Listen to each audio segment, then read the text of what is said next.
Hey everyone, 1090 here. It seems as though all pandemic discussions turn into which roles are strongest, so I thought it was worth a video. To figure this out, I played over 100 games and kept track of my results. I was interested in determining which role was best overall, so I actually played 52 player, 53 player, and 54 player. I then took the win percentage of each role and compared them to each other to get a final ranking. Let's dive in. First up, we have the contingency planner.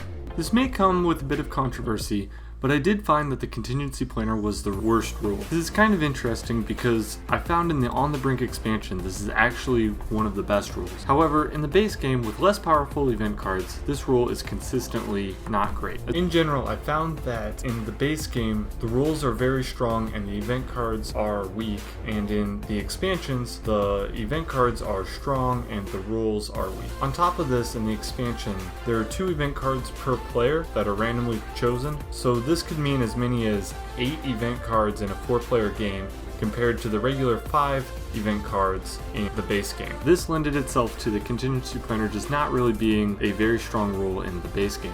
Next up is the dispatcher, and this is the first role that really changes its usefulness based on the number of players. The usefulness of the dispatcher is entirely tied to how often it can use its abilities. Compare this to, say for example, the quarantine specialist, which uses her abilities regardless of whether it's her turn or not. Being able to use your abilities more lends itself to a 2-player game where the dispatcher will have twice as many moves as in a 4-player game. I also feel that knowing the partner of the dispatcher in a 2-player game can meet up or be moved the next turn at any given point is an advantage. The scientist is a role that going into it I thought would actually be the worst, and while it does lean towards the bottom, it's certainly not the worst. On the surface, the scientist uses her abilities far less than any other role at an absolute most of 4 times per game, but more realistically 1 to 2 in a 4-player game. Compare this to the medic or really any other role that will be able to use their abilities basically every single turn. However, the usefulness of being able to solve with 1 fewer card is so incredibly powerful that it ends up being a decent role for every game besides 2-player. In a 2-player game, the scientist ended up being the worst role out of any other role in any other game type that I played. It was the only role that had a losing win percentage.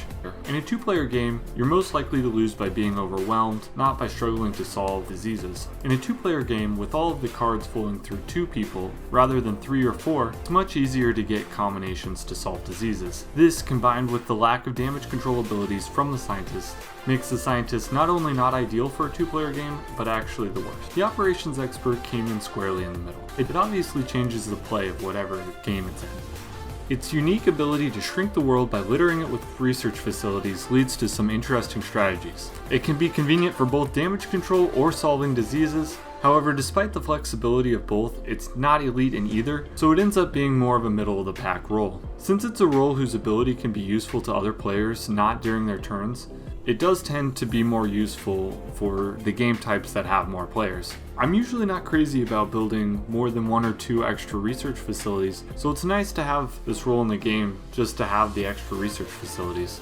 The dynamic ability to fly out of a research facility to any place is definitely helpful, but obviously comes at the expense of a card. In the end though, Operations Expert, while changing the game dramatically, does not really do so for the better or the worse, and just changes the gameplay. Researcher came in third and was easily the most polarizing role of them all. In a 4-player game, this role is the absolute best, while in a 2-player game, it was really not that strong. This goes back to what I was saying earlier with 2-player games having more of an ease for solving diseases, but being overwhelmed very easily. In a 2-player game, this role and the scientist both seem like they spend a lot of time just removing cubes as if they had no special abilities at all. However, in a 3 or 4-player game, the need to smoothly distribute cards is much greater, and at this, the researcher is by far the best. The quarantine specialist is a very solid role no matter how many players. At first glance, you might think that a role with no special turn-specific abilities would lend itself towards a 4-player game. However, this is countered by the sheer need for damage control in a 2-player game, and the quarantine specialist excels at that. I found in my 150 games that the greatest cause of loss is outbreaks, and boy, does the quarantine specialist help a lot to lock down those. It's particularly awesome when the city that's drawn after an epidemic is blocked by this role. However, just being in the area and preventing outbreaks from connected cities is great as well. The only role better at damage control than the Quarantine Specialist is the Medic.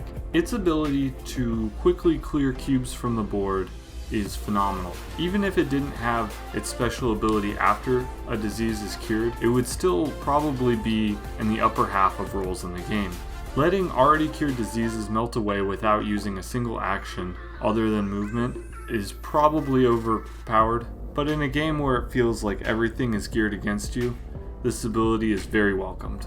How powerful is the Medic? The Medic actually had the highest win percentage of all the roles for game types, winning 3-player hard games, except 6 epidemic games, at a rate of 82%. This win rate is surprisingly close to the win rate in games where there is an eradication, which sat at 87%. Though admittedly, there is probably a lot of overlap between those two percentages. So you want a ringer team. What's the best game and roles that should be picked? The most wins was the 3-player game, followed by the 4-player game, and finally the 2-player game. The 3-player game ended up being the best balance between controlling the diseases on the board and having decent odds for card distribution.